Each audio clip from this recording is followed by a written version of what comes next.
My name is Carl Fox.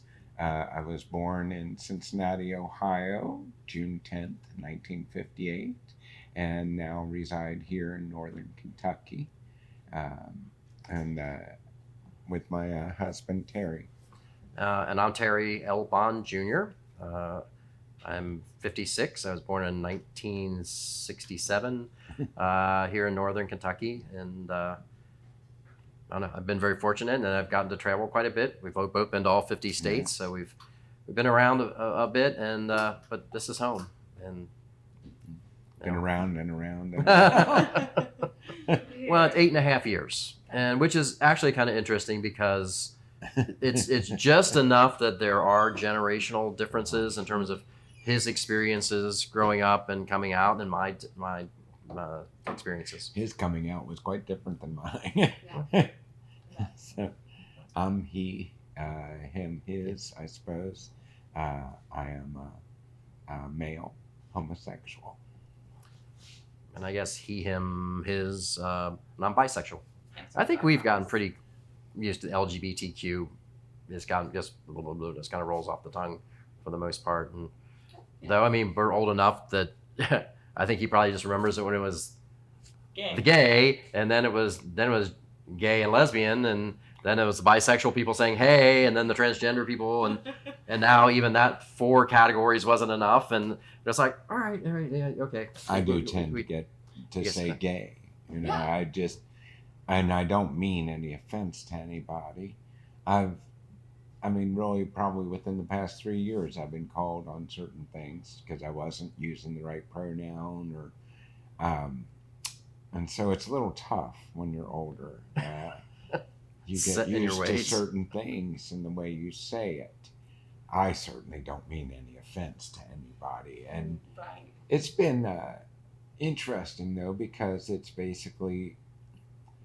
made me understand all over again what we fought for. And so I know I just had a discussion with someone the other day over pronouns and all of this, and they were upset that there was now so many colors on the pride flag.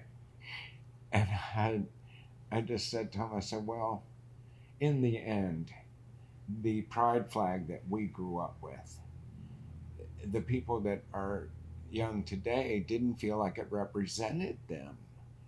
And I know how that feels when you don't feel like you're represented.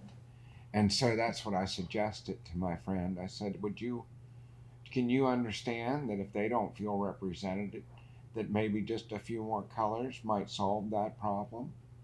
And do we really, there's a story that the original pride flag would have had pink and turquoise on it, but you could not get that fabric, and the dyes weren't very good. The dyes would not hold. And so they eliminated those from the original flag.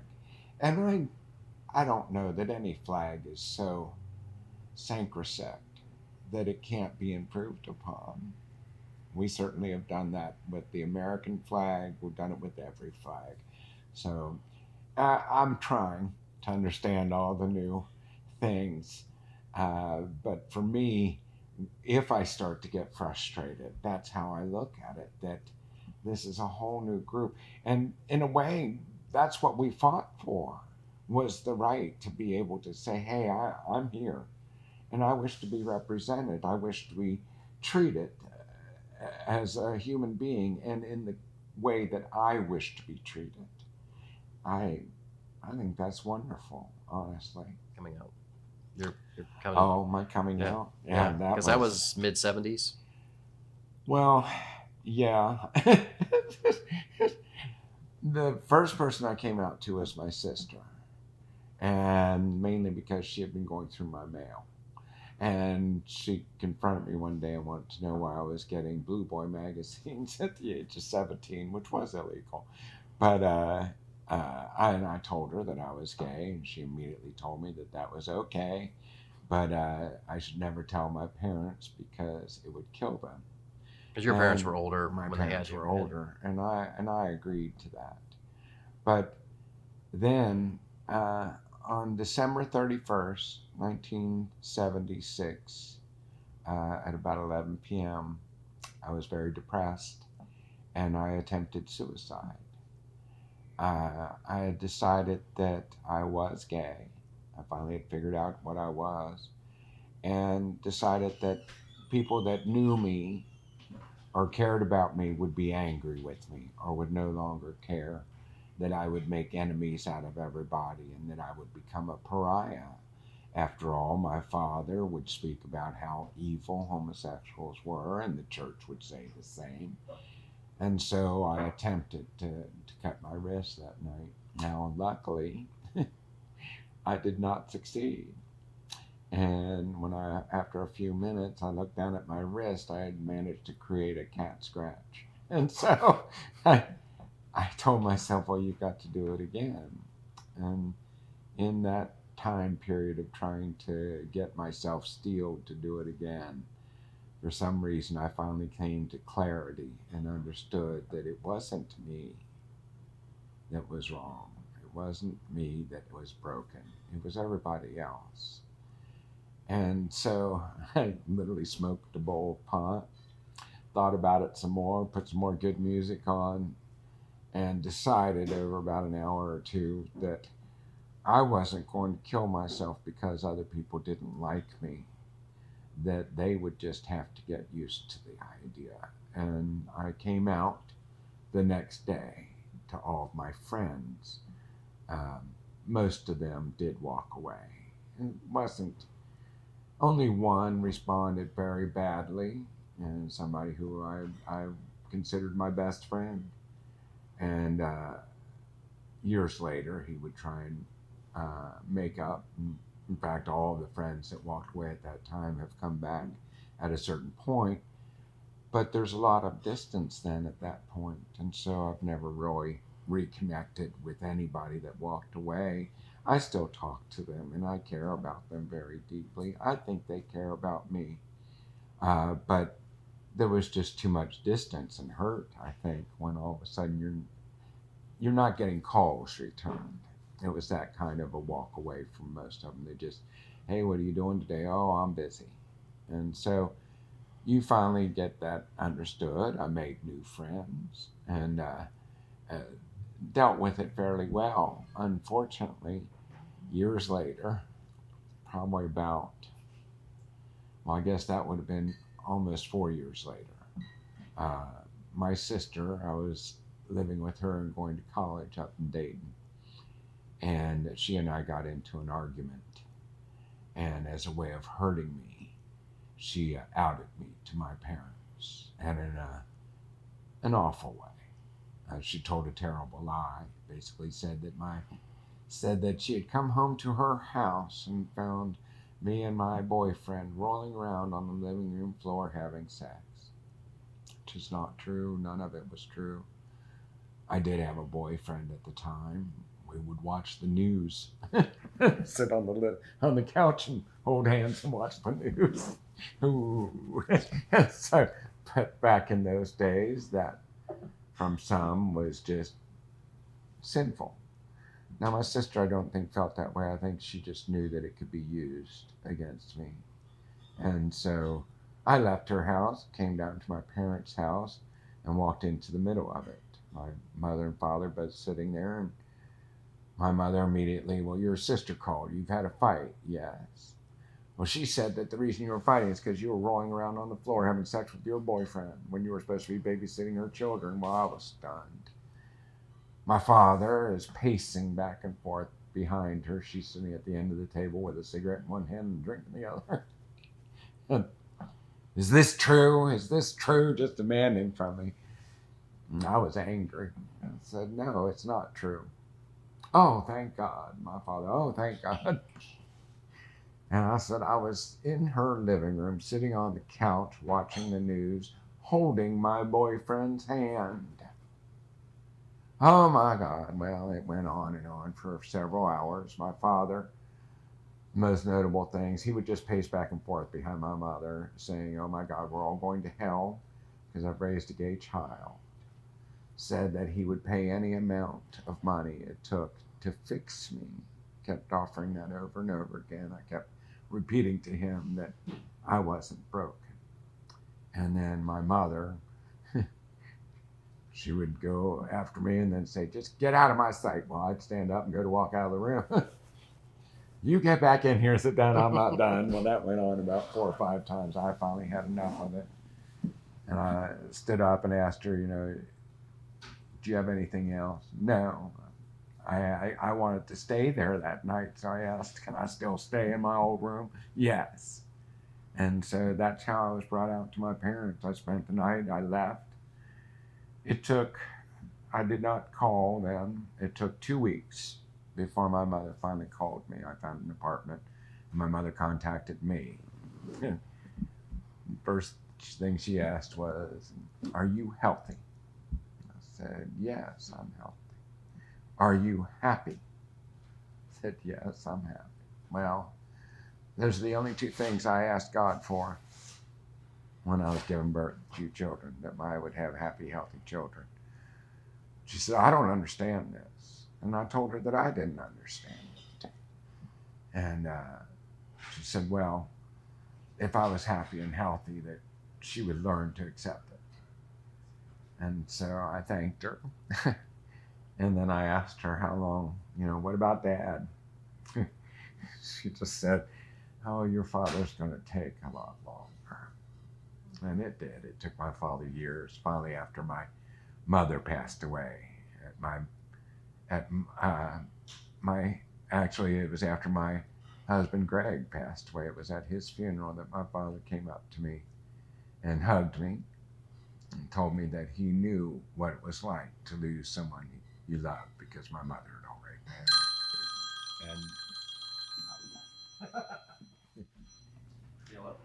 And that he said that he knew what it was like to lose someone that you loved, because my mother had passed. And that he knew that Greg had loved me, and he knew that I loved Greg. And he said he was so sorry. My father was in his early 90s at that point. But that was what I finally took as the point that he had accepted it. My mother, unfortunately, died in 1987 when I was in my 20s. We had developed a reasonable relationship. I'd like to say good. I guess it was as good as it had ever been. What year was that incident at the dinner table? That would have been 1980. And then she passed away in 87. My mother passed in 87. But it was, 1980 or 81 is when I had that confrontation. Because I was living in Dayton, Ohio at the time. And I remained in Dayton, Ohio until 1983. But I had to find another place to stay after my sister and I got into it. I almost died, a couple times, but the last time was in 2015. I suffered a sudden spine bleed that pulled in my brain, brainstem, and spine.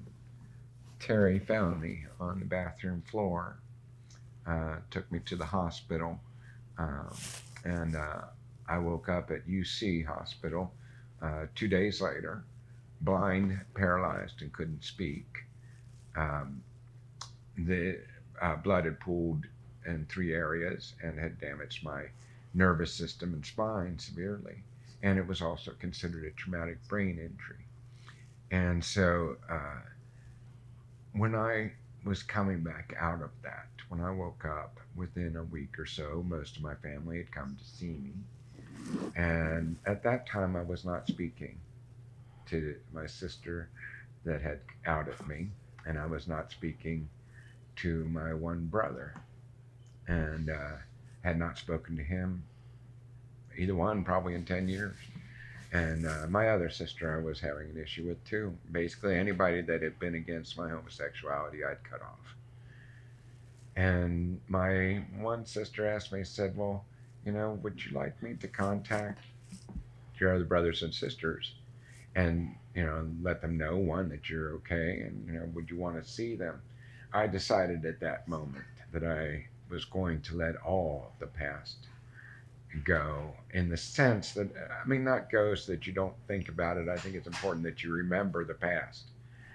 But I couldn't hold it anymore.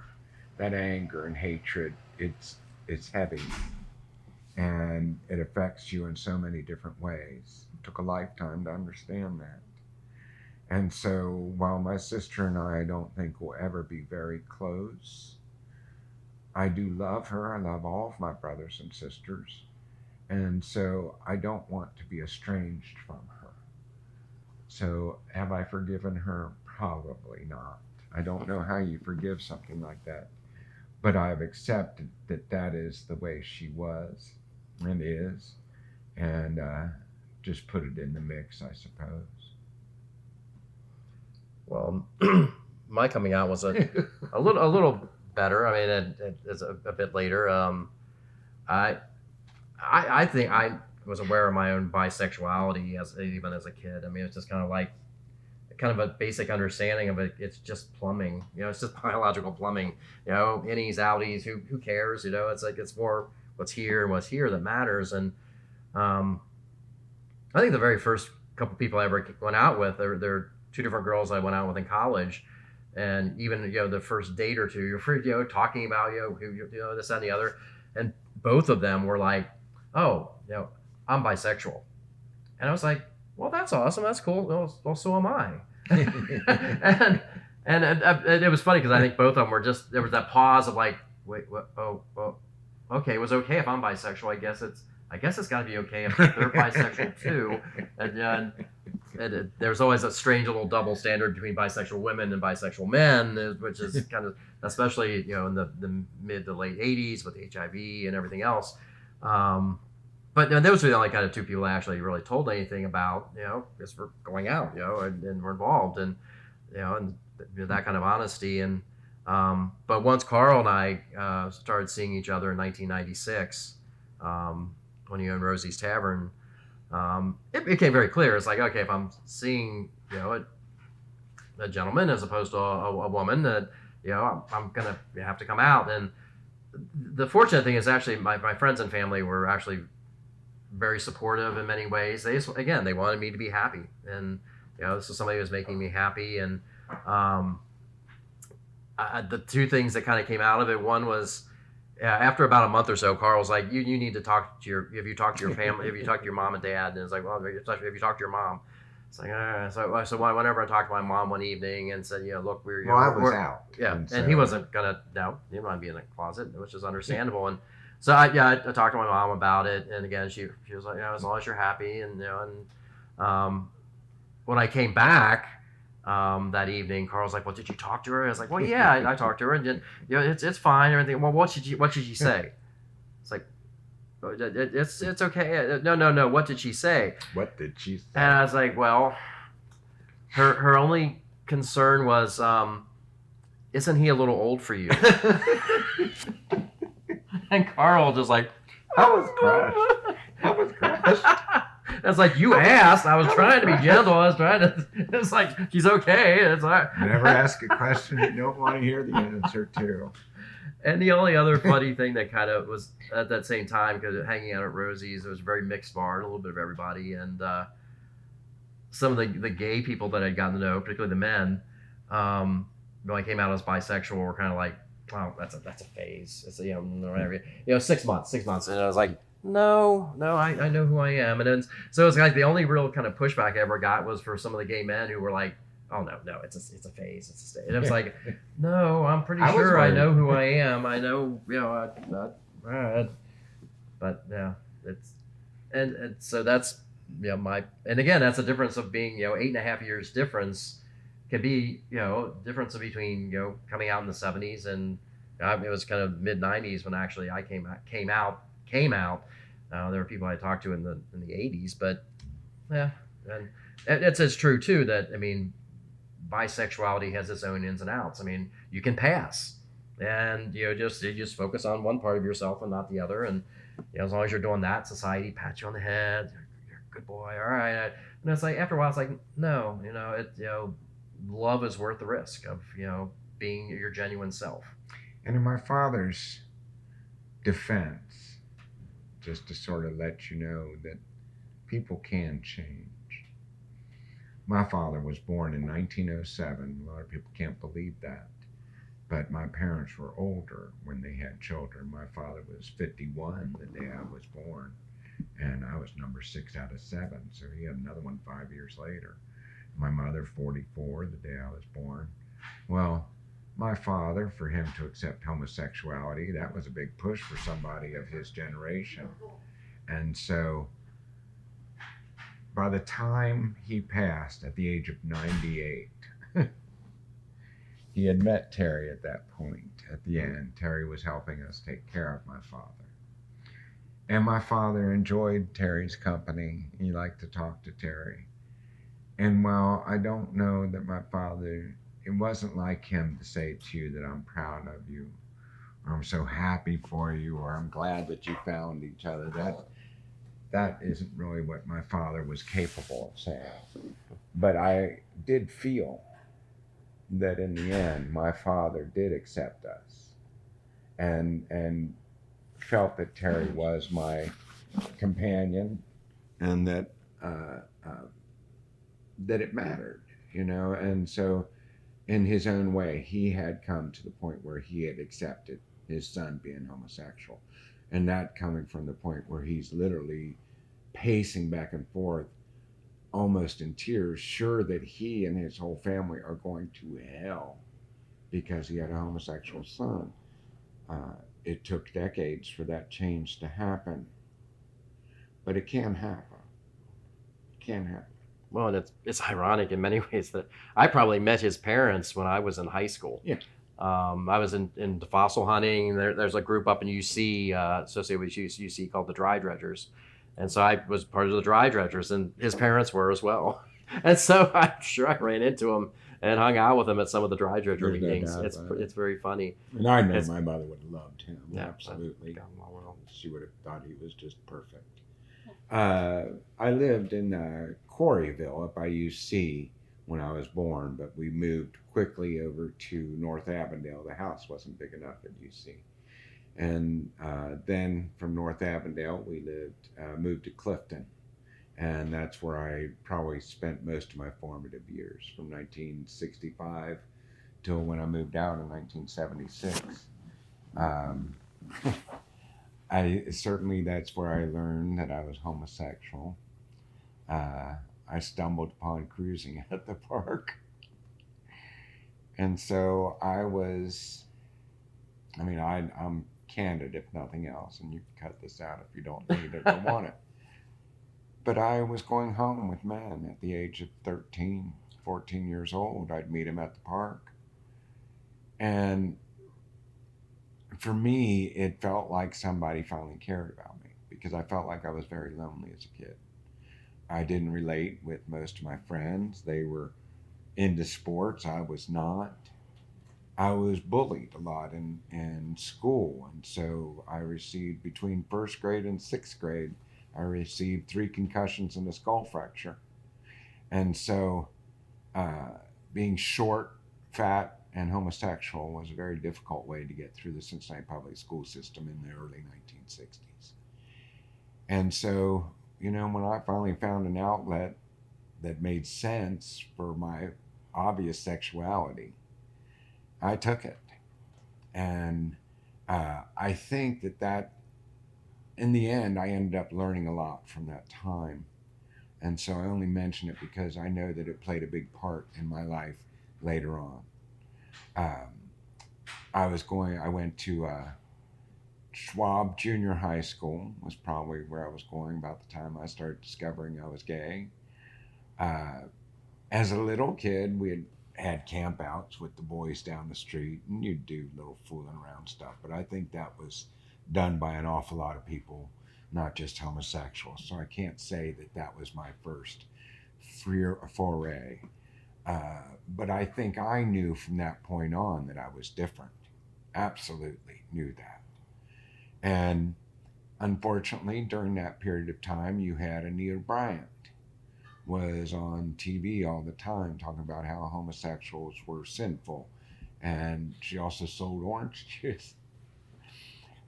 my father, who was very religious, would speak about it and supported Anita Bryant, probably sent her money, talked about how sinful it was to be gay. This at the time that I'm figuring out that I'm gay.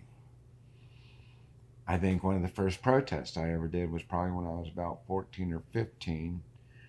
My father would always make breakfast in the morning. We'd always get a glass of orange juice. Well, of course, he was going to buy Florida orange juice because that was Anita Bryant's orange juice. Well, as soon as I figured that out, that it was from Anita Bryant's orange juice, I wasn't going to drink Anita Bryant's hate-filled orange juice, and so I refused to drink my orange juice. Well, that caused a big row in the family because my mother supported me, said, well, if he doesn't want to drink his orange juice, it's expensive, don't bother him, leave him alone, let him not drink the orange juice. My father he's going to drink that orange juice. He's not drinking it because he likes homosexuals, I suppose. And I would say at the time that I just argued at the time because we were raised during the civil rights era. So at the same time that my parents were professing, that we should not see a difference between black and white, that we should treat black people as equally as white people, and profess that at their church, profess that and what they did socially, to then sit there and turn around and say, oh, but except homosexuals, they can be mistreated. And so I didn't understand that even as a little kid. And so I don't know if I fully understood that I was gay and I was defending myself, but I certainly felt like I was coming to the defense of others and sort of a civil rights push. So my first foray into civil disobedience was not drinking Florida orange juice as a kid. Years later, I finally, I think the first time I went to a pride parade was when I was probably 19. And so I think 1977 was the first pride parade I went to. Shortly after that, I would have gone to my first gay bar. That would have been Badlands. Now, the first pride parade, when I went to that, it took a lot of courage to go. I was terrified. And Toke give. Huh? Toke give. Before you, I'm going to talk about my growing up before you go. Running up. I got you. Running up into the bar seat. I was like, okay, take a breath. He's going to take a breath, right? Oh, well, I'm sorry. Because I grew up here in northern Kentucky in Campbell County, kind of out in the suburbs, and 12 years of parochial education. I got a good education. But yeah, I can remember a very formative moment when I was into futuristic things. And so in 8th grade, my mom got me a copy of 1984 by George Orwell because it was still in the future. I found out years later my mom never even read the book, and it was just like, you gave that to me as an 8th grader? All right. And I can remember reading the first couple pages of that book before class started in 8th grade. And there's, starts with, he's walking to Winston Smith, the main character, is walking to his flat. And there's the, war is peace, freedom is slavery, ignorance is strength. And the poster of Big Brother with the eyes that follow you everywhere you go. And I stopped reading that first or second paragraph. And I looked up, and there's the picture of Jesus above the chalkboard with the eyes that seem to follow you everywhere you go. And I was like, that's weird. And so, I mean, I read the book in a week or two. I loved the book. And I understood some of the concepts of it, but I understood the idea of propaganda then. It was kind of like, what's going on here? And even in the context of that book, I mean, there's, thought crime and sex crime where, sex is only for the state. And, it was like, so understanding a lot of that subtlety of, okay, wait a second, there's more going on here than, it was kind of a very formative point for me. And then, I kind of stayed home to go to college, to go to NKU, Northern Kentucky University, which is a very wonderful, eclectic, each department has its own atmosphere and environment. Got involved with the honors program there, and through that got to study in Mexico for a semester, and but then fell in love with photography as well. And but yeah, great education, great chance to travel, and start getting into hiking and mountaineering and traveling. But one of the things I learned over time is that no matter where you go, there you are. I mean, and so the grass isn't necessarily always greener across the way. I mean, every place has its challenges and issues, and so there's something to be said for coming back home and making home better. And that was something I think I picked up on very early on, when the time came to be an adult. In high He school, studied some photography as well. yeah, in high school, I actually got, I went into horticulture. They had just opened up technical schools, and horticulture, ornamental horticulture, was offered at the school. I ended up with a 2-year degree when I graduated high school.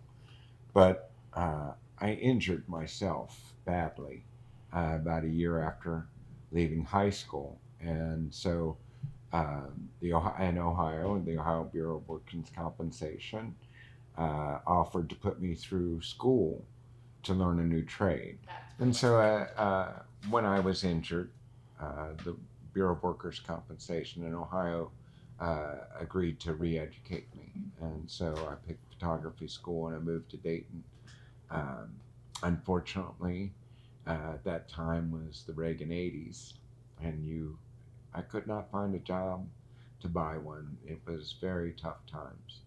And so I was ending up, you worked a lot of part-time work. Full-time jobs were being done away with.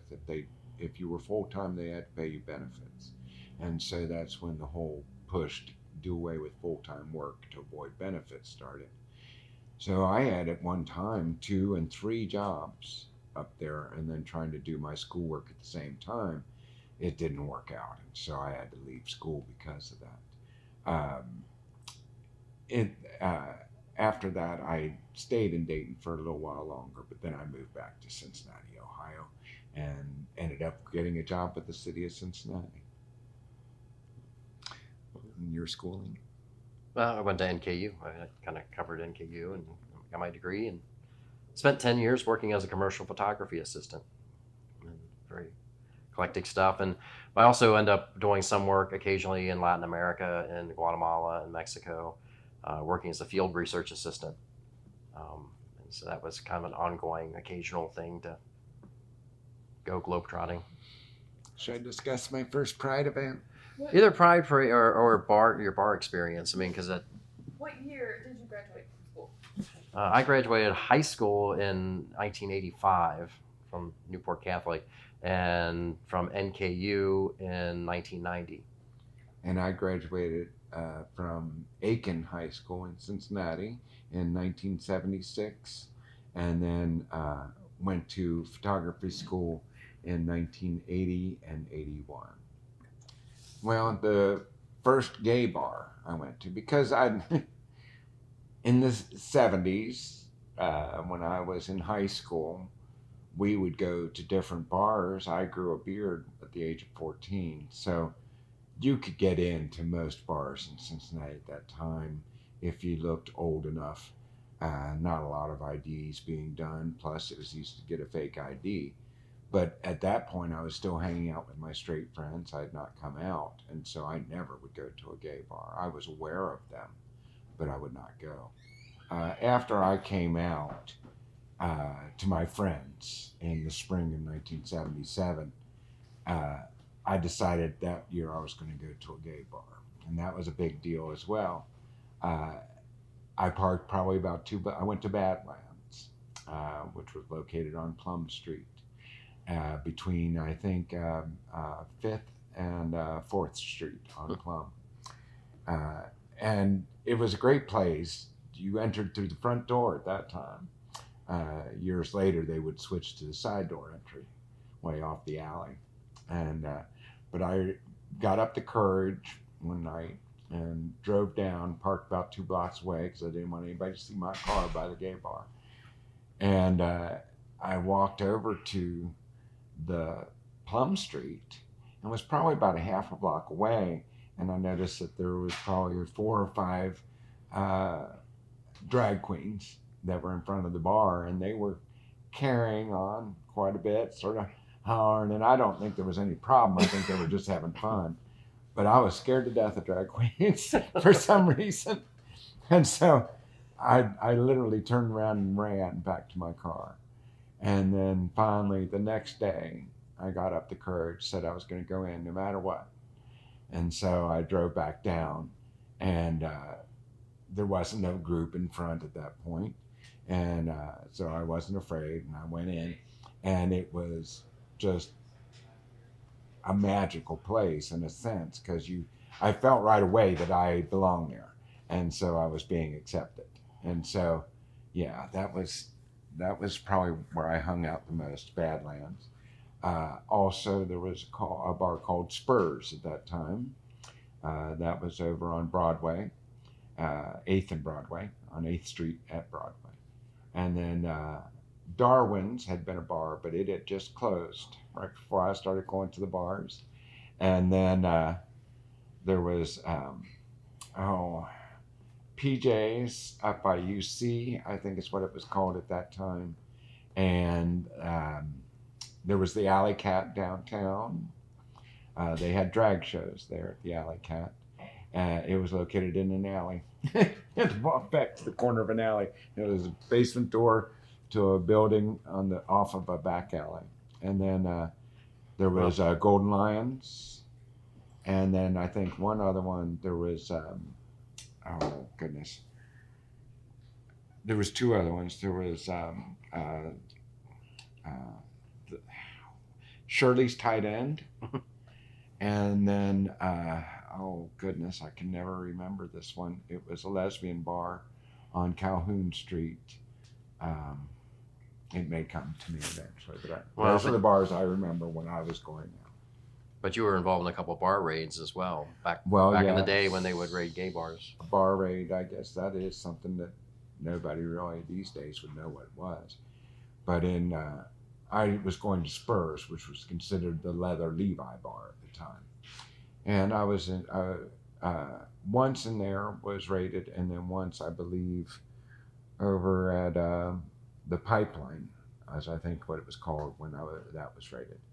But at Spurs, I was basically in the bar one night, talking to friends, around 11 or 12 o'clock at night, had a beer. I was of legal age to have a 3% beer, whatever it was. You had weird beer for 18-year-olds. None of that exists anymore. But 3-2 beer. 3-2, that was it. And so I was in the bar having my beer. I always liked big guys, taller than me, older than me, bigger than me. And that night it actually saved me because I was talking to a great big guy next to me. And all of a sudden the house lights, the music stopped first. But first thing I noticed was the door swung open fast at the front of the building, and that sort of caught my eye. And when I looked, all of a sudden you saw all these police officers coming through the front door quickly. The music was shut off immediately, and then the house lights were turned on and got very bright. And the officers were hollering that we all needed to set our drinks down on the bar and to line up against the wall, with our backs against the wall, and get our IDs out. And they proceeded to come down the line. And they had those flashlights at that time. And when they got up to me, and I could hear them talking to other people, and they were being nasty, awfully mean. And they came up to me, snatched my ID out of my hand, and looked at it, and then shone the flashlight in my face. So, Mr. Fox, does your mother know that you suck dick? Does your mother know that you're a fag? Your parents know they raised a fag? These are officers in Cincinnati police officer uniform. I was stunned for a second, but back then I had a big mouth. They were trying to get rises out of you. If you said anything, they'd hit you and carry you out.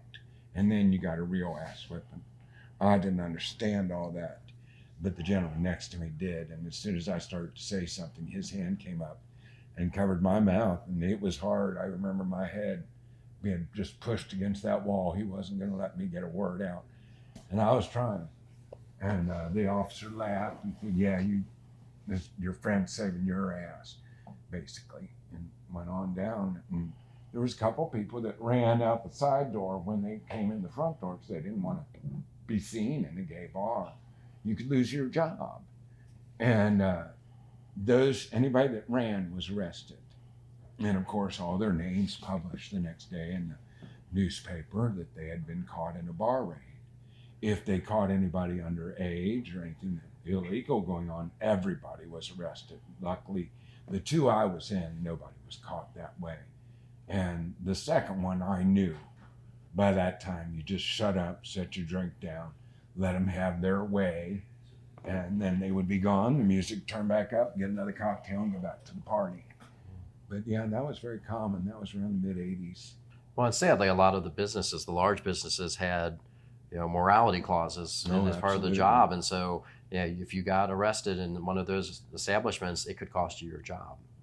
And that's kind of the strange history in Cincinnati and in many of the Midwest, is that for a long time it was horrible, it was awful, and because the large businesses were throwing all their money and their weight into maintaining this, and it took basically people like Michael Chanik and other folks working from the inside to change these corporations and their culture to be more tolerant, more accepting, and more diverse, that eventually that lifted. And now, I mean, it's odd. I mean, the last 10 years, 15 years, you go to a pride parade and corporations are everywhere. I mean, which is, so there's some people who are like, oh, corporations. But it was like, look, that's a good thing. Because before they were on the other side and they were throwing money around. They'd fire you. And yeah, so I would much rather have them in my parade than have them be, propping up this system of discrimination. When I first started going out in bars, you could tell who worked at Procter & Gamble because they would never give you their real name. If you connected and wanted to go back to your place or something like that, they'd ask you for your address. They wouldn't follow you. I'll meet you there. You always knew then they were, and you'd ask them what their name is. Oh, it's Dick. Okay. Dick Smith, whatever. And so it was odd. You would talk about it. I went home with somebody last night, but they were Procter & Gamble employee, had Mr. Mysterio. Wouldn't park near the house. I wasn't allowed to know where he lived, blah, blah, blah. And so you knew it. It was common. Well, and then you said what, 77 was the first Pride Parade you went to? 77 was probably the late first 70s. Pride Parade. Like I said, I tried to commit suicide that December before that. So January 1st, I basically came out, And so there was a lot of new things that year, going to the bars. And then the Pride Parade, I'd heard about it, I guess, on the news or something, that the homosexuals were going to be meeting. And so I'm sure it was something like that. And so I got up the courage. I was going to go to this. And I parked probably about 2 blocks away. They met on the steps of Cincinnati City Hall. And you were supposed to meet there at noon or something like that. So I parked probably about 2 or 3 blocks away from City Hall because I didn't want my car associated with that. I didn't want anybody to see that I was down there. And so I walked up. Well, as I'm walking up, about a half a block away, I'm crossing the street and everything, I noticed that there's a group of maybe a dozen or so people on the steps. Somebody had a megaphone. When I get up, they're giving speeches, we're here for this, or we're going to march, and whatever. I don't remember that part of it. I was terrified, but excited. And I was glad that there was somebody there, but sort of disappointed there was only about 12 of us. And there was probably more than that, but that's what it felt like. And then the thing I remember also at that point is because I was on the steps near where they were talking, but I was also looking down on the street and noticed there was an awful lot of protesters out on the street. And about that time, we had a large contingent of police that were between us and the protesters. Well, maybe about 10 minutes worth of speeches. They did not last long. It wasn't like today. And then we were off. Well, we headed south on Plum Street there. At that time, the convention center wasn't there. Well, immediately people started throwing things at us. Rotten tomatoes, rotten eggs. That was the one that got me, because one hit like close to me and immediately you could smell it. Well, I knew what a rotten egg was. I was a lousy kid. So, I knew what a rotten egg was. You have to make rotten eggs. You can't go to the store and buy a rotten egg. Forethought involved. And that's what I was thinking as I'm walking and I realized that's a rotten egg. It's like, oh my God, these people have planned this. They started a month ago getting ready for this. You had bottles and other stuff. We were completely surrounded by the police. They made a circle around us, and basically we moved as a group. Well, by the time we got to Fifth Street, we were in a trot. We made the turn. You could see Fountain Square way off, and that's where our destination was, Fountain Square. And we basically ran from across Fifth Street to Fountain Square. We get to Fountain Square. Of course, there's protesters up there screaming and hollering. They've got megaphones. We've got our speakers, and they've got their megaphones. So we're all huddled around them, the protesters around us, or police around us, and then the protesters around them. And I remember them giving speeches, but I wasn't really paying attention to the speeches. I was just looking around. I was terrified. I was sure we were all going to get killed. And then they ended it. And I mean, it was just like scattering roaches. Nobody stood around, oh, great speech or anything like that. You'd know you were gone. And we split off of that every way we could off of that Fountain Square. And that was my first Pride Parade. Yeah. Cool. It was very exciting, though. I was very happy about it. I was not upset. I was very happy about it. Very proud of us. And to have been able to do that at that time, I mean, goodness, all of us risked our jobs. We knew that. Risked our house, our homes. They'd kick you out of your apartment, no problem. And there was no laws to prevent it. Nobody was going to defend you. And so, yeah, I mean, to do that, that was, it was, I can still feel the excitement of it, the fear and the excitement. It was my last semester in college, the spring of '90, was when the whole Mapplethorpe thing blew up. And so being in college, being a photographer, everything else, it was a really, really dynamic time. And so you have volunteering and being down there for some of the speeches and some of the protests that went on, with that, which was, a very strange cultural thing to be focused on Cincinnati, at that time. And my senior show, there was myself and two other girls that were graduating that were photographers. And all three of us had nude self-portrait stuff in our senior show that was all together. And it was just like, oh God, we could become like the local angle of this. And it was just, which fortunately didn't happen, but it was a very amazing kind of time of, change and kind of growing awareness of stuff. I think coming out of college in particular, I kind of went more like coffee houses, coffee shops kind of stuff. I wasn't necessarily a bar person a whole lot myself. But a couple people had recommended Rosie's, which was his first bar that he started with his husband Greg at the time in 1990. And so I think probably I started going there probably in like 94 or 95. And again, at that point, it wasn't a gay bar. It was basically an everybody bar. It was a very mixed bar, which was a safe environment for building bridges in community. It's one of the things that I don't know if Carl necessarily had that as an idea at the beginning, but I know after Greg passed, he brought a business partner in, Bill Boyard, who had managed one of the bars in Cincinnati. And one of the things Bill Boyard, when I've heard because I wasn't there, but Bill Boyard said, "Look, I'll come in and help you run this, but you have to bring the bar out. It has to be known that it's an everybody bar."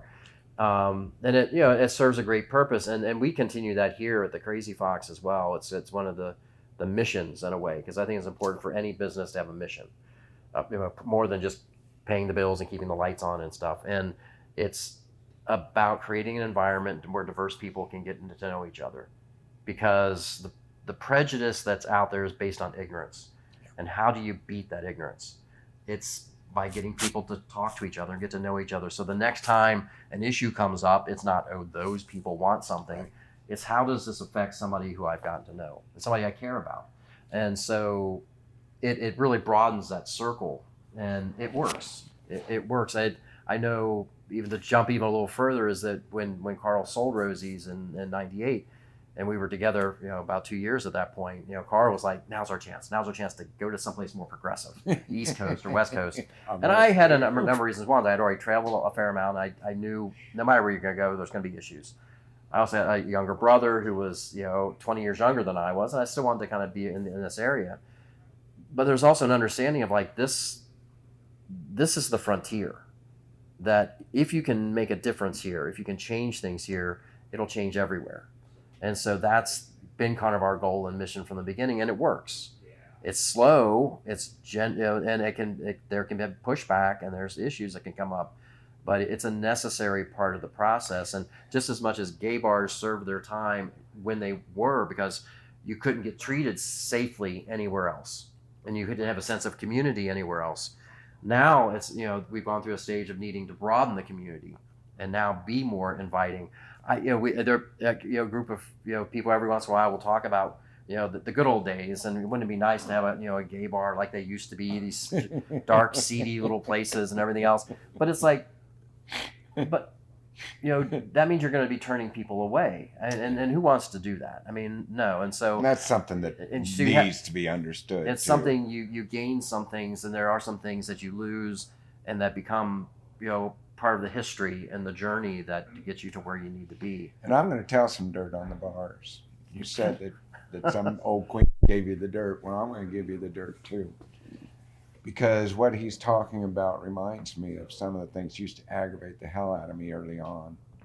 My late husband, Greg, and I met at the dock.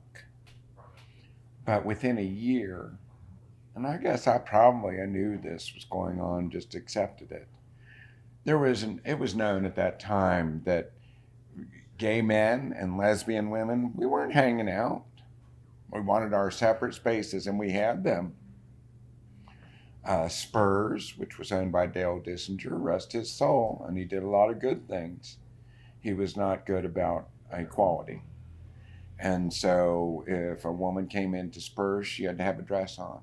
Would not allow a woman in without a dress on. Years later, Dale Dissinger and his lover, Dale, I can't remember his last name. I don't want to give him a name I don't remember well. But his partner at the time opened the dock. Well, when you went to the dock, it was known for its dance floor, DJ, and everything else. So they charged the cover charge. First bar in Cincinnati at that time that would do that. Badlands never had a cover charge. And so the dock, that was sort of made them, unique. And also, they were upscale, I suppose. But one night after Greg and I had met, probably about a year or so after we had met, because we didn't go out a lot then. I mean, we're seeing each other. But we went down to the dock. We were waiting in line to get in. It was very popular at that time. And all of a sudden I noticed that the couple in front of us was a black couple we knew. We started carrying on a conversation. In front of them was a lesbian couple. Well, when we're standing in line, we're talking to the guys in front of us. All of a sudden we noticed the lesbian couple was having some trouble getting in. And so I start paying attention. Well, they're asking them for 2 forms of picture ID. Nobody carries that. Nobody carries 2 forms of picture ID.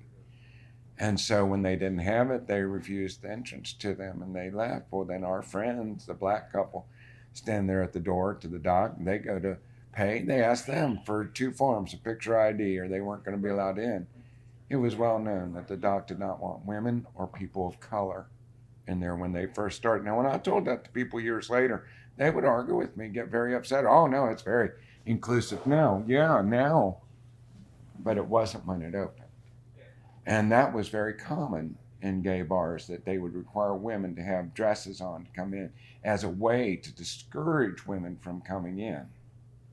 And that's what it was about, to discourage it. And so I can't say that the bars were the pillar of equality when I first started. They got much better years later. Well, and I think that came out of necessity too. And the crucible of HIV/AIDS. I mean, what that did to the community.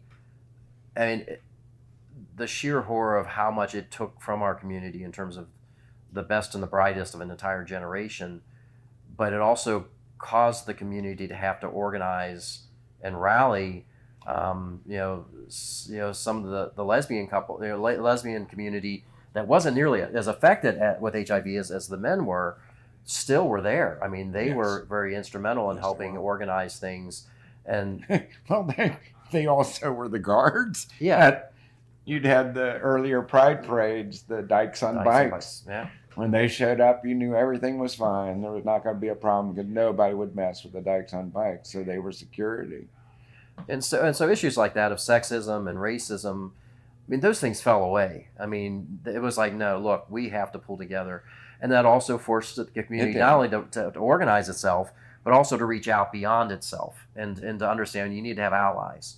And that started a whole process that ultimately, as fortunately, the drug cocktails finally came along and things finally started heading in the right direction that way, it still left this organization of a culture that then made it possible to start moving forward on things like marriage equality.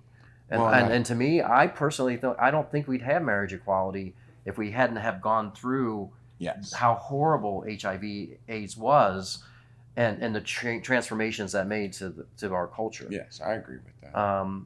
And we continue to do that. And once we had marriage equality, one of the issues that kind of came up and we talked to a lot of our customers about, or a lot of the community about, it's like, look, just because you've reached this plateau doesn't mean you stop. This is not, hey, we made it, we're done, good. One, because you have to fight to hang on to what you've got. Absolutely. One, because there's going to be forces that try to push back. Two, there's always going to be somebody else getting put at that bottom rung. And you know what that is like. It sucks. And we weren't the only ones discriminated against. We were just the latest ones to be discriminated against. That's how this country works. And so having come through that, it's vitally important that we then turn and offer assistance to the various people who need assistance. And whether or not, at this time and age, whether or not it's the immigrant community, the Islamic community, you just don't know. And at this point, I mean, we're dealing the trans and the drag queen community. Well, and women's issues. I mean, bodily autonomy is a huge issue. And we have to be able to turn around and help. And Black Lives Matter. I mean, these are all issues that all intersect and become very important. The one story I think that can tie a lot of that together, in 2003, we live in Covington. The city of Covington decided to expand its human rights ordinance. They have a human rights commission, and they already had a human rights ordinance, but they said, look, we need to expand it to include sexual orientation, because initially it didn't. And so the city commission said, you know what, let's consider this, but let's have 2 public hearings. Now, the idea was... I told him at that time, I said, this is to scuttle it. No, well... I did. That's what I thought. My feeling, one... It wasn't, but that's what I thought. That's how jaded I was. But part of it is, you want to make sure if you change a law, if you put a law in place, that the people have a stake in it. So that's important. Democracy is supposed to work that way, which is good. The pessimistic part is of me kind of goes, I think they're putting their finger in the air to see which way the wind's blowing. So they had 2 public hearings. We went to both of them. I spoke at one of them. He spoke at the second one. The first hearing had about 30 people speak. The second hearing had about 40. The first hearing, actually, there was a snowstorm that happened somewhere on that part of the country because apparently Fred Phelps and his family was supposed to make an appearance. With his hate group. But the Mother Nature intervened, and the mayor even commented on it and said, "Yeah, God works in mysterious ways." Fred Phelps will not be showing up tonight. And the thing that was extraordinary about these hearings, the first hearing, 30 people spoke. I think maybe 1 or 2 spoke against it. Yeah. That's it. And they didn't even live in Covington. Didn't live in Covington. They were from Cincinnati. They were from outside of Covington. The second hearing, when 40 people spoke, I think there were maybe 3 or 4 that spoke against it. Only 1 was an actual Covington citizen. And he was a landlord. Yeah. And his rationale was, well, he didn't want to have to rent to it. I don't want to have to rent to those people, which is kind of like proving the point why this thing isn't why you need fairness ordinances. That first hearing in particular, you would imagine that some of the people who would come up to speak would be part of the LGBT community saying, hey, I don't want to be discriminated against. I want to be treated fairly like everybody else. There's some of that, but that was a really small minority of the people who came to speak. There were young people and old people. There were some of the religious communities actually had representatives. The NAACP had a group, And the one spokesperson who spoke for them was very eloquent, just on He was point, excellent. amazing. Yeah. I made a point afterwards to go up and talk, to introduce myself and to thank them. I mean, for their support. But I realized that wasn't enough. I said, look, what are you guys working on? Yeah. And at that time, they were trying to get 12th Street in Covington renamed Martin Luther King Jr. Boulevard. And I said, look, we already support that, but we're going to redouble our efforts. Anybody we know in the community, we're going to make sure that they understand how important that is. But the one that got me, and it stays with me to this day, and it informs so many things that I do in my life. There's an older woman in an electric wheelchair who rolled up, and she had signed up to speak. They had to hand down the microphone to her because she couldn't stand. And she said that she represented the physically challenged community in Covington. She said, look, she was, and people like her were already covered in the existing ordinance. She didn't think that was right, that she would be protected when other people weren't.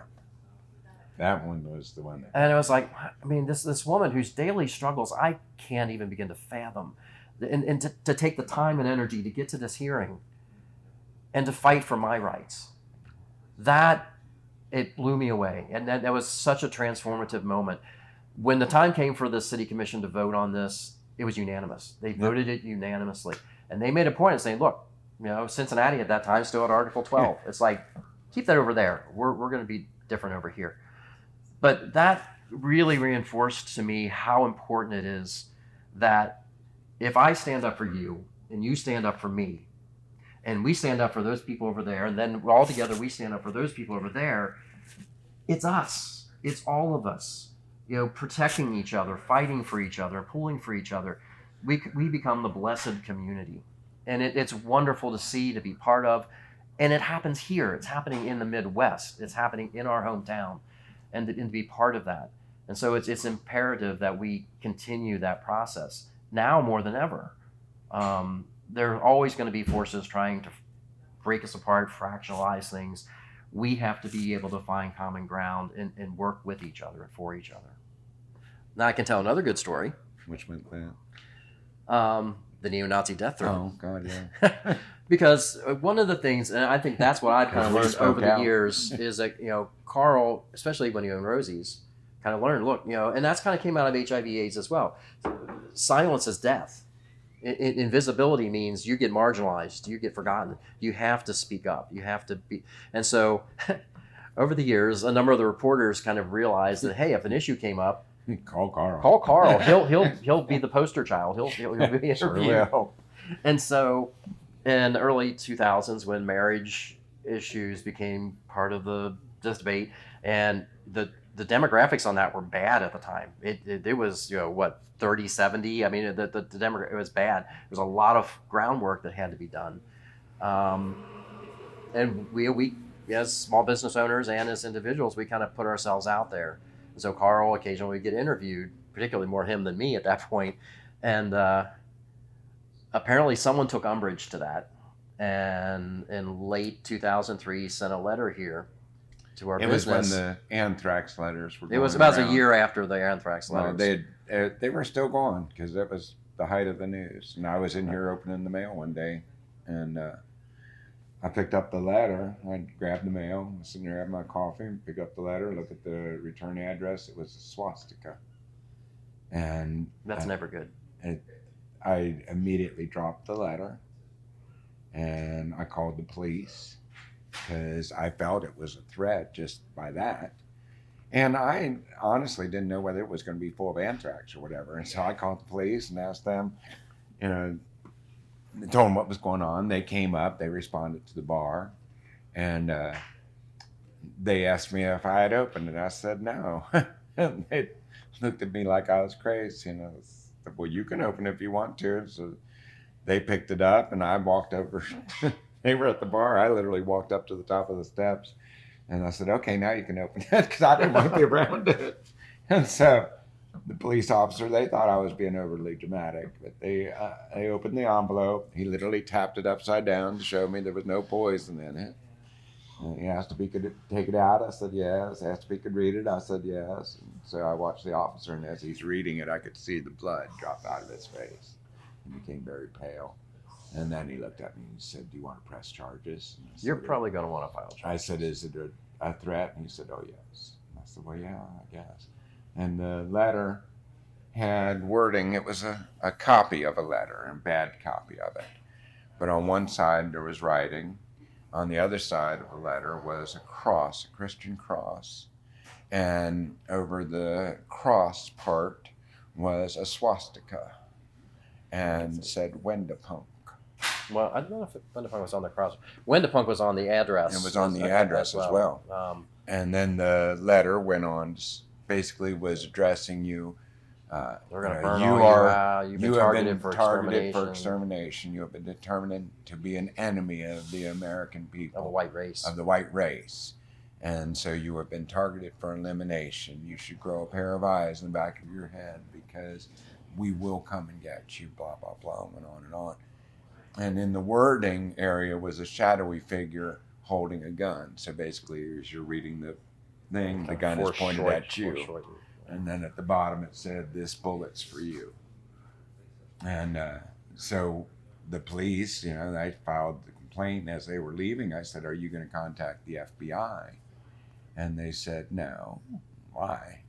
"You can." And so I did.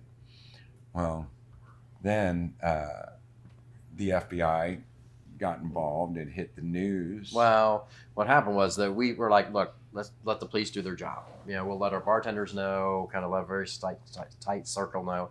Don't make waves about it. Don't want to become a lightning rod or anything else. And so it was about a week later, we got a call from a reporter. I think it was Mike Rutledge, if I remember correctly. He was working for the Kentucky Post at the time. And he was like, hey, he was doing his due diligence. As a reporter, he would check the police blotter about once a week. And he saw neo-Nazi death threat. He already knew Carl. And so he was like, I have to run a story about this. He got to see the letter from the police and was like, so he said, it'd be a lot easier writing this letter or this article if I actually get to talk to you guys. So I was like, all right. So we sat down, we talked to him. That article came out like on a Wednesday, if I remember correctly. 2 days later, we were out doing our bar shopping, got home, we're getting kind of cleaned up because we were coming back to the bar for the end of happy hour. We get a call from our bartender, Eric Bosler, who down with Darkness Brewing, and he was like, you guys need to come down here right away. It was like, what's the matter? Is it a problem? He's like, no, nothing bad. Nothing wrong. But you need to come down. We came down, and the bar was literally filled with people. It was packed. You could barely make it through here. It was so packed. I've never seen it as because once the article got out, it got spread through the network here in the East Row and in Newport and stuff, and a lot of people who'd never been to our bar, and they said, "Look, we want to support you." I don't even go to bars, but I didn't like what had happened to you, so we decided to come up and support you. And during that, Carl was kind of in tears because he had never seen that kind of response. No, usually it was the opposite. Usually they were there with torches. After a point, a couple of them pulled us aside and said, "Look, we've got pledges for a reward put together." And I started looking over the paperwork again. It was $12,000 that they were, or $1,200, $1,200 that they were able to put together in pledges. And we said, look, that's nice, and his I told him to buy trees, buy planters, and make the neighborhood better. Trees for the neighborhood. We can think of nothing better to do than this. And I thought it was ironic because this is about the same time they're offering $1 million for Osama bin Laden and this, that, and the other, and our neighbors were putting together $1,200 to catch whoever this idiot was, and so it kind of time passed, but suddenly about 8 or 9. Well, the one thing that made me cry, it still can today. I told them, I said, look, this is a waste of money. They're never going to catch this guy. Mm-hmm. Why don't you take this money and buy some new street trees, some other stuff for the neighborhood? And he looked at me and said, Mr. Fox, we can think of no better way than to spend this money than to find the people that threatened you. Yeah. And even a couple of the city commissioners sent letters to us, talking about, look, you guys are part of the fabric that makes Newport what it is, and the diversity. You're one of the pieces of the puzzle that makes up Newport. And so, about 8 or 9 months pass, and it's like somebody sends an anonymous letter. It's not gonna find it. Out of the blue, we get a call from the FBI field agent who says, "We know who it is. We're picking them up tomorrow. We'll call you and let you know the details." It turns out that the reward that our neighbors put together was picked up by somebody. Somebody saw that, and they said, "Oh, I know who that is." And they contacted the FBI. They ended up wearing a wire, meeting with the guy, and the FBI got him. And he ended up spending 2.5. He got sentenced to 2.5 years in prison for interstate terroristic threatening, because he had actually sent a letter to a lawyer, I think here in Northern Kentucky, but then also to a federal judge in Cincinnati. So yeah, the FBI kind of wanted to catch whoever had done this. And they did. And they did because of our neighbors. Because our neighbors put because of the together community a that we're reward. part of. And so that's a happy ending. We got a very strange letter. It's not nearly Yeah, as we frightening just as got all notice. that. Back in, I don't know if you're for friends on Facebook or not, but they sent a letter, and it was basically about, oh, you're corrupting our youth and blah, blah, blah, blah, blah, and, you know, boy You're girls woke. and girl You're- boys you're and blah, blah, woke. blah. And it was like, well, we're a bar that doesn't have food, so you have to be 21 and to be in here. So we're really not doing anything to kids here. There's no grooming going on here because you have to be 21 with an ID. But what a and so yeah, it's still an unsettling letter to get. And so I contacted the city, showed it to the police. I even called the FBI. And then after a couple of days, I did end up scanning it and then posting it on Facebook and with a kind of explanation like, look, this is goofy, this is awful. But one of the lines in this letter we got was windmills, electric cars, and unicorns. Blech.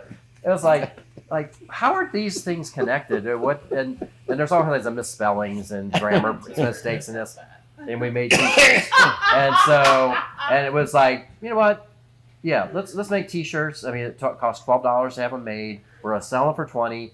The extra $8 is now going to an organization, Transform, that does support and counseling for trans youth. And so, we haven't gotten back in touch with them, but we have a check for $800 that we're going to give to Transform. We're going to make lemonade out of this. It's like, what kind of idiot? Windmills, electric cars, and unicorns. And so, the T-shirt, basically the design of the T-shirt is, come for the drinks, stay for the unicorns. And so, look, I mean, it's all a lot of times about hearts and minds and about humanizing things and at least having fun doing it. I mean, and making the most of it. I mean, that's part of, I think, what's gotten our community as far as we have, at the speed we have. I mean, groups like the Sisters of Perpetual Indulgence, which were organized to help lift moods and raise money during, the darkest days of HIV/AIDS, the court system, Well, you had AIDS volunteers in Northern Kentucky, AIDS volunteers in Cincinnati. Yeah. Hell, we had the Indie Project at Rosie's and here. And so I'm Not Dead Yet group. I'm not dead yet. A monthly get together, for people affected with HIV/AIDS, who there were periods where people were ashamed to go out or afraid to go out, and it's like, look, this is a place where you can come out. We'll get you soft drinks and Coke and whatever, and we'll put out food for you because you need food. We fed them every month for over a decade. I love to drink. I like to go out to bars, and I thought it was a good way to make money. And so I was working for the city of Cincinnati at that time, but my health was an issue, and I could no longer put in a 40-hour week. And so I'd used up most of my sick time, and they were starting to make rumblings that I needed to make some decisions. So why not get into a business where you have to put 80 hours Well, a week? If you get more 40, to do 80. I thought it was an easy business where they just came in and gave you your money, literally what I thought. And so my husband at the time, Greg Landrum was my husband at the time, and he had an incredible job. He worked for Litton Industries out of San Diego. He had been blackballed here. He couldn't work here because he was gay. And so he ended up having to go back through bankruptcy and ended up getting a job with Litton Industries out of San Diego because they didn't care. And he was in town, and we met. We were together about 7 years. Well, after 5 years being together, I was working for the city of Cincinnati and miserable, and we were dealing with that. And I'd always stated I wanted to own a bar, that was my dream, to own a bar. I was going to name it after my mother. And finally he's like, why don't you buy one? And I was like, I don't have the money. He said, we do. We have the money. And so he was willing to help. And so a friend of ours who worked at down in Covington at a bar in Covington called us up one day and said, hey, I think I know of a bar for sale that you guys can afford, because she knew we were looking for something cheap. And she said, I have no idea what shape it's in or, anything else. All I know is it's $100,000. And at that time, to be able to buy a working bar for $100,000, well, so Greg at that time worked out of town all the time. And so he was literally out in San Diego. And when I made the trip down to take a look at it, well, when I pulled up in front of Rosie's Tavern, it was all boarded up. It was called Elmer and Marty's. Elmer and Marty's Tavern at the time. It was all boarded up. The only window on the first floor that wasn't boarded was the door you walk through today. That was the only glass. Every other window was boarded over.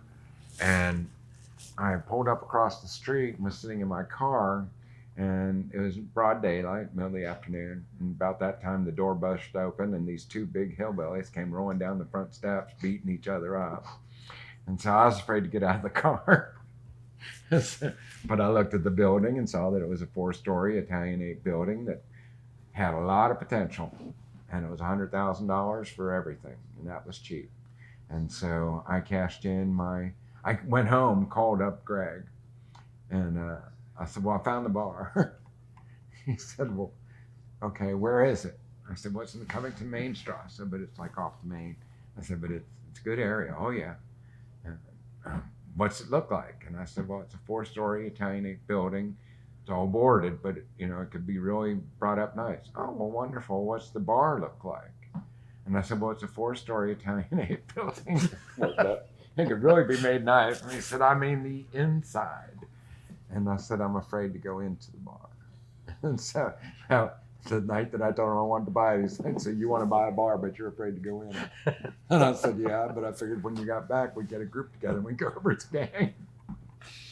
Well, anyway, he came back and we started going over there, checked it out, started negotiating with the owner. That was in the spring of 1990. Unfortunately, that was when Greg started getting sick. Now, we had been together 5 years at that point. Every spring, he would get a sinus infection. It would get real nasty and last about 3 months and go away. And so it was not unusual for him to be coughing and sneezing and stuff, but then it just continued. April, May, finally we had set up the closing for June 1st.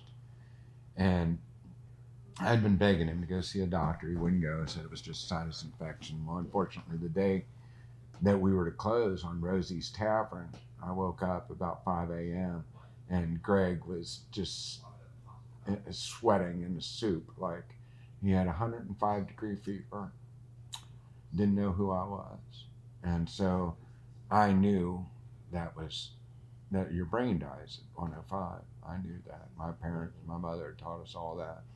And so I did what my mother used to do for us. I went down and took everything out of the freezer, shelving everything, ice buckets, food, anything that was frozen. That freezer came out of that freezer and went into the bathtub with ice water. And Greg was bigger than me, and he was out of his mind. I had to wrestle him into that bathtub. I took all the blankets off the bed, put it on top of him, and me and the dog got on top of him, held him in that water. Took a few minutes. Eventually, he started cussing at me, and at my name, I knew he knew who I was. I informed him he was going to go to the hospital. He said, no, there's no reason to go to the hospital. It was sinus infection. We had this closing to go to. I told him he had choice. He could go get his sweatpants on and get in the car and we'd go to the hospital, or I could pick up my iron skillet, hit him over the head, and call 911 and get him to the hospital. He picked the sweatpants, and so we went to the hospital. Well, as soon as we got there, they admitted him. He was immediately admitted because of his condition. And the doctor at that point took me to the side and said, what's going on with the bar? And I said, well, I'm supposed to go and close on it at 11. We're supposed to go close on it. And Greg, of course, back to his mind at that point, and he's telling me we had already set up our documents years earlier. And so I had his power of attorney. He had mine. And he said, look, you need to go sign on that bar. I'm going to be fine. Use my power of attorney. And so as I was getting ready to leave, the doctor said, I really don't think you should close on that business. And Greg yelled, close on that damn bar. I'm like, okay. And I did what I was told. So I went down and closed on the bar. Well, I got back probably about 2 or 3 in the afternoon. And when I came off the elevator, the doctor was standing right there. She was crying. And said, did you close on that bar? And I said, yes. She said, he has pneumocystic pneumonia, which is what I knew right away then that was AIDS, because he had never been tested. I had been tested. I was positive. We figured I was going to die and he'd inherit everything. Everything was set up that way. Lo and behold, he's the one who came down with AIDS. And so he was diagnosed the day we bought that bar. He was diagnosed with full-blown AIDS. He spent the first 2 months in the hospital. And I had never run a bar. He was the one who had run a bar, so he was supposed to set up the books. I was going to do the repair work. It's what I knew how to do. And so from day one, I was there running that bar. That's how Rosie's Tavern got started. He never fully recovered, and he died 2 years later in 1992. Now, while he was alive, we were out to our employees, because, I mean, you can't hide that to them. But we would not come out to our customers or anybody else. Greg was opposed to it because he was having to work out in San Diego because he had been out in this area. And so, no, we were not going to bring that bar out. Well, when he died, I was pretty devastated. And I asked a friend of mine, Bill Boyard, to come in. He was managing a bar down in Lexington. And he agreed to come up. I was going to give him 1/2 of the business. No charge. That's yours. And you'll do the part that Greg was supposed to do, and I'll go back to working on the building. Well, Bill Boyard insisted that if we were going to do that, that we had to bring the bar out. And I told him, that's fine. I honestly believed that it would kill the bar. I could sell the business and move the hell out of this godforsaken, hate-filled area. That's literally what I thought was going to happen. And so we brought the bar out, and I mean, it never looked back. It took off. We probably jumped 50% the first year. And it just always did well after that. And so Bill Boyard, unfortunately, 2 years after he came, Bill Boyard in the fall of 1994 got sick, and he passed from AIDS in January of 95. And so I then had to get another business partner because you couldn't run it by yourself. We had not met yet. And I decided I was going to get a straight man because I didn't want anybody else dying from AIDS. And that's literally why I did it. And so I asked a friend of mine, Mike Smith, who was straight, to become my business partner. And I would give him the bar that I'd given to Billy, because it had all been given back to me. And he came in, well then, probably, in 1996 then, because he came in 94 or 95. In 1996, we met. And in 1997, Mike Smith came to me, said that he and his wife, his wife, they were married, and that they were divorcing because she hated the bar, that he had spent way too much time at the bar, and he did. It takes an enormous amount of work. We were still building the place at that time. And so she was not happy that he was spending so much time at the bar, and so he was going to divorce her. He wasn't going to give up the bar, unfortunately for him. Well, I looked at him, I said, no. He said, what? And I said, I still own 51%. I always kept a majority. And I said, what's going to happen is I'm going to buy you out. And I said, you're going to go fix that marriage. He's like, you can't do that. I said, I can do that. And I said, and I know, because I pined over Greg. Hell, the first 5 years we were together, I pined over Greg still. You never get over losing someone like that. And so that taught me how precious those relationships are. And that's exactly what I told Mike. I said, you only find the right person a couple times in your lifetime. I said, but a business you can build anytime. And I said, so I'm going to buy you out. I said, you're going to fix your marriage. Well, It's save their their children marriage. are all graduating college at the Yeah, moment. well, they're still And together. thankfully, years later, he was so mad at the time. But I still bought him out, and I took over sole ownership. Terry and I, the next year, I was convinced I was dying of AIDS, finally. I don't know why I wasn't. But I was convinced I was going to die, and that bar was going to take up all the time like it had with Greg and I.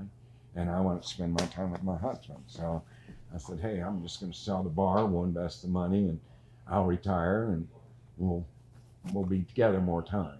Well, within 4 months of selling it, one, the money it wasn't going to last the way I thought it was. I was higher maintenance, I think, than I assumed. So the money was going pretty quick, and so I know it's me. And so I told Terry, I said, look, would you be upset if we bought another bar? Because if we're going to do it, I still have the money now. I won't have it a year from now. And so he said, yeah, if you want to buy another bar. So 4 months after selling that bar and swearing I'd never be in the bar business again. So I told everybody I would never Looking do around. this again. I started looking. And almost a year to the date, we ended up buying this one. Named it the Crazy Fox Saloon because I'm crazy. Well, you wanted to name it I in wanted honor to of name your it father. after my father. So named there'd be a Rosie's, bar. was named Rosie's Tavern. Rosie was my mother, Roseanne Honey Fox, known as Rosie. Wherever they would go, my father were known as Rosie and Foxy. So when we bought this, I was going to make this Foxy's Saloon. It was called the Saloon when we bought it, and so it was like Foxy Saloon. But I was like, well, no, everybody we that's asked about in that, they said Newport. it sounds like a strip bar. Yeah, it's going to sound like a strip My bar. father was still alive at the time, and I was like, yeah, that's not going to work. And so people thought I was crazy for selling that bar to get it all up and running and doing great. But they didn't understand the weight of that bar. I had lost my husband at that bar. I had the things we had to deal with to get that bar running. I mean, good grief, that'd be a 3-hour story alone. Hiring hitmen to get the people next door to move. Dealing with paying off the police. I paid off the police for 7 years over there. And so you had to. And so, when we went to open this place, we started toying with, I was crazy for selling it. But then also everybody thought my father was crazy for having 7 kids at his age. And so we thought Crazy Fox Saloon. Well, I liked it because, crazy like a fox means that it may seem crazy, but there's actually a methodology. There's something you're doing. Yeah, that there's a method to the madness. There is a purpose for what we're doing. For me, I could still name it after my father in a way, and that's what I wanted to do. I thought it'd be a kick to have in the same city, in the same area, have one bar named for my mother and one bar named for my father, and they still are. Rosie's still there. But yeah, I mean, we started this in '99. You ran it till about 05 or so, but unfortunately, his health insurance reached over $1,000 a month. It went to it had been over 1,000. We were paying that for. Yeah. It was you could before the ACA, the Obamacare basically, you could raise insurance 30% a year with a 30-day notice. And they did. And so by that time, my insurance was going up 30% each and every year. When we bought this bar, or when I bought Rosie's, my insurance was $275 a month for my own policy. By the time I had to sell everything in 04 and disable out, my insurance had moved. The prior month, I got my raise from $1,500 a month. It was now going to be $2,500 a month. And at that point, I was already at the highest deductible, $10,000. Yeah. And so I was paying it and got a call from my bookkeeper one day. He said that you're going to go bankrupt. You cannot afford this. Your money will run out. And so I had to sell everything, and we transferred everything into Terry's name. Everything was legal because they don't tell you what you have to get for it. You can sell it for $1 if you want to, but basically for me to maintain my medicines, everything had to be sold and liquidated within 3 months, 90 days.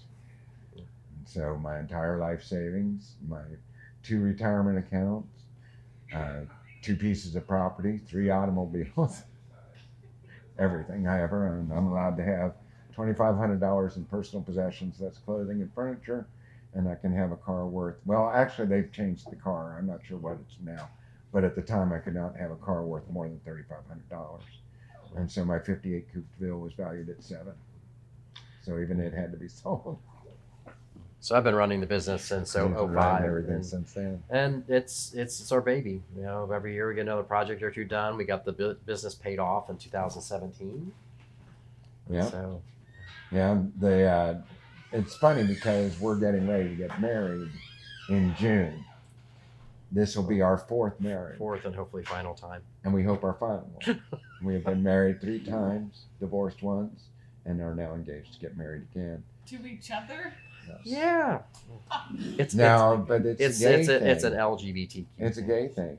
Got it. But Because the first time we got married was about 4 years in. We just had a ceremony on our deck because it had no and legal a friend of ours who was legal a pagan priest thing. did the ceremony.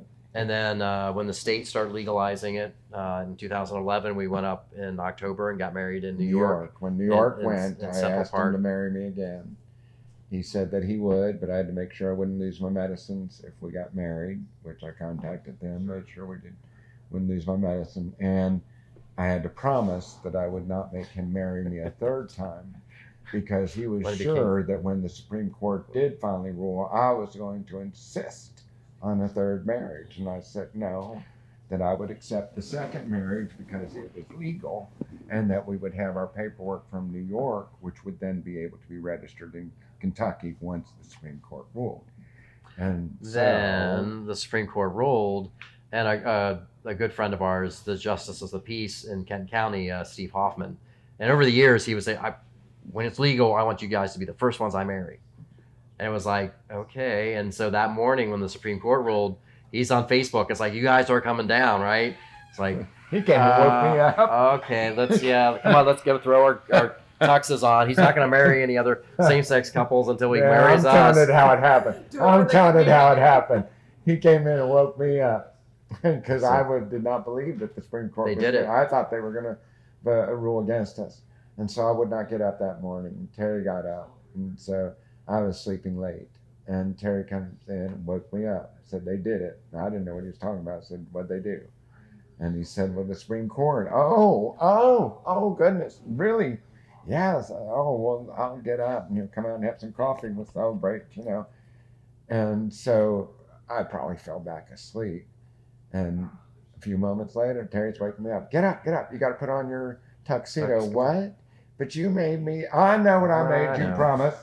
But Justice of the Peace is holding up weddings. He won't marry anybody until he marries us. So you got to get your tuxedo on. We're going down and get married. So we went. There was two couples waiting to get married when we got there. Yeah. They had to wait on us. We were the first same-sex couple married in Kenton County, Kentucky. That's in the record book. Unfortunately, because this country made me wait until I was an old man. I was 57. 5 months after we got married. After that ruling. The 3rd time. The ruling. 2015. 2015, November 2015, I had a sudden spine bleed that pulled in my brain. And it was a miracle I survived. They said nobody survives this. And so it was. I'm very lucky. And there's been some compromises and other issues. But as a very smart nurse practitioner told me finally, you need to stop worrying about what you lost and be happy about what you saved. Because nobody walks away from this. And you did. And so, unfortunately, it cost $1,100,000 to date to put me back together again. Medicare paid for it, and Medicare pays 80%, and so we still owed 20%, $200,000 plus. We didn't have it, and so they would have taken Terry's belongings. They already got everything I owned, and so we had to divorce. So 13 months after getting married, the 3rd and what we thought was the final time, we were the first same-sex couple divorced in Campbell County, Kentucky. That's now in the record books. But for about 6 months? How many months? When did I make you? When did I make you?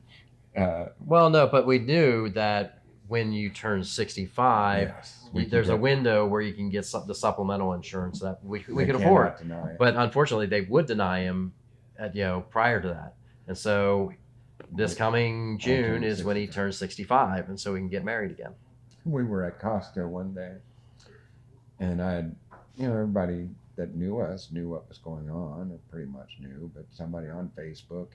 We're getting ready to go on We're vacation. getting ready to go on vacation, go on a cruise, and somebody posted, I would never go on a cruise with my ex. I'd hate him. I was so tired of trying to explain to people it wasn't like that. And so we were literally in Costco eating hot dogs. And I said, "Are you planning to marry me again?" He said, "Well, yeah." And I said, "Do you have my ring?" Yeah, I was it's on my wearing both of them. finger. I said, "Well, propose to me." He's like, "Right now?" And I said, "Right now." "Will you marry me?" "You're damn right I will." "Now you're my fiance. You're not my ex." So Went on I met- vacation with his fiance. I went with my fiance. Everybody's had a better time since then. They love the idea I'm with my fiance. They hate the idea you're with your ex. We were very honored. They came to us and said, "Look, we want you guys to be the first grand marshals Because we'd opened Rosie. because of Rosie's and everything else, and now in We'd the been Crazy involved Fox." And so, we said, sure. I mean, and so that's kind of like, not like being part of a parade and being kind of like, The mayor read a proclamation to us. and the important thing I think is understanding we didn't obviously start this process. This has been a struggle that's been going on for multiple generations before us, and now you get handed the baton. This is our part of the race. And now at times we've gone to speak to a number of classes over the year. I mean, gone up to NKU and spoke to classes because look, this isn't going to get finished in our lifetime. This is something that's going to have to go to another generation. They're going to have their issues to deal with, and they're going to have their responsibilities. The important thing is to feel like we've at least done our part, and that's Not only that, but I think it's important. Growing up, I was sure that things would never change, and so I attempted to end my life because I was so positive of that. Things didn't get necessarily easy after that, but to think that the city where my late husband Greg and I started my first business, and it was not well tolerated by the local establishment, that 20, 30 years later, the mayor of that same city would ride in a pride parade with us and and read out a proclamation to us. 30 years is a long time. It should never take that time. When I was born, I should have had the rights that I had to fight and struggle for. But that's not a unique story to me. And so I hope young people today, as hard as it is, and now we're battling this thing with trans youth, gender care, drag queens. and drag queens again, for God's sakes. I know that could make it seem overwhelming, like it's never going to change. What I have found is you have to go through some of the worst times just before the biggest change. And so AIDS was awful. I lost over 200 of my friends, 204 on a list I used to keep. It'd kill me every time I had another name. I finally tore it up because I didn't want to forget their names. I'll never forget them. I could probably repeat them now.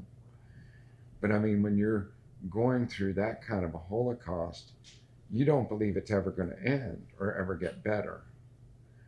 And so, as cliche as it sounds, things do get better. And as I said, no, it should never have taken 30 years. It shouldn't take another 30 years. It should be automatic from the day you're born. But that doesn't exist for anybody. Well, in the grand scheme of things, too. I mean, I love this country. I love our ideals, Absolutely. the principles this country's founded on. But we also have to be aware that we've not always lived up to those ideals. No. It's been an ongoing process and struggle. And so, 50 years since Stonewall, I mean, look at how long it took to get rid of slavery. And then to have to live through another 100 years of Jim Crow. I mean, how long it took for women to get the right to to even vote in this country. I mean, freedom, justice, equality, those are great principles. They can't just be propaganda. I mean, we have to make them mean something, and not just for ourselves, but for everybody. And so it's, I remember as a kid kind of growing up thinking, boy, those are really interesting struggles, look at all the working towards this. But, now we've gotten We're past in the all those struggle. things. And it's like, now it's like, oh, no, we're not. And, to live in interesting enough times that we can make a difference is important to understand. And Stonewall was started. Stonewall happened because of drag queens. The city of New York, it was illegal to be dressed as a woman. And they would constantly harass these people. And so it was a bar raid. they had Had enough. enough. They finally said, we're not going to take this anymore. It's not going to go on. And they fought back. So we can look at that and say, well, good grief. And now they're having to fight again 50 years later. I can see where that could be depressing. It was depressing to me. I mean, a couple of weeks ago, I was starting to get in a real funk about it. And then I realized something. One, that I know they won't win because we've been here before. Two, I have experience now. I know how to fight them. I'm not that scared child anymore that's refusing to drink orange juice and afraid he's going to get hit. Now I'm an adult and I have money. I have resources now. And so I may not be able to be on the front line. This is what I told some young people recently. I said, I know what you're struggling with. I know what you're facing. And unfortunately, no, my health may not allow me to go spend 24 hours on a picket line. But what I can do is send you money. And I can give you support. And if you need a place to stay or you need a ride, because we couldn't even get rides. You didn't always have a ride to go to an event. Well, now we have that. And so the struggle may be the same or again. I can see where it's very frustrating, but understand that the resources we have to fight that struggle today is quite different And than it's the not, resources we had 50 years ago. And we are not alone. yeah, it's not just We are not it's alone. the allies. It's important to know you're not alone in the struggle. That's for sure. Yeah. Yeah. I think that in the end, we will fight this back. And as we have continuously in my lifetime, we'll make new strides. What those will be, I can't speak to. I don't know. Well, but I believe it. and kind of in trying to do again a glide path down this way is that when I think of how amazing the pride parades and festivals are now, they're not just for our community. I mean, you get to that wonderful point where, like St. Patrick's Day, you don't have to be Irish to celebrate St. Patrick's Day. You don't have to be German to go to Oktoberfest. It's You like, don't have to be gay to celebrate Pride. no, it's like everybody come out and have a good time, celebrate this thing. To understand how important diversity is and what a gift it is. It is an amazing thing. I always use the analogy of a potluck dinner. Who wants to go to a potluck dinner where everybody makes the same dish? It would be stupid. It would be awful. So somebody makes a salad, a couple people make salads, side dishes, entrees, desserts. Everybody brings something. Make the thing you love and put it on the table to share. All right. That's what life's about. And you don't have to like everything that's on the table. You don't have to take a bite of something you don't like. But look at how wonderful it is. Look at the spread that we can put out here. And you might get a chance to sample something you've never tried in your life May and like get to it. know something. And so that's the beauty of life. Life is a banquet. I mean, It is. My favorite saying is from Auntie Mame. Life is a banquet, and most poor sons of bitches are starving to death. And we have a smorgasbord. I mean, we have all of this diversity, all of this stuff, and it's wonderful. And it make the thing you love and share it. Put it out there, and eventually it elevates all of us. Absolutely.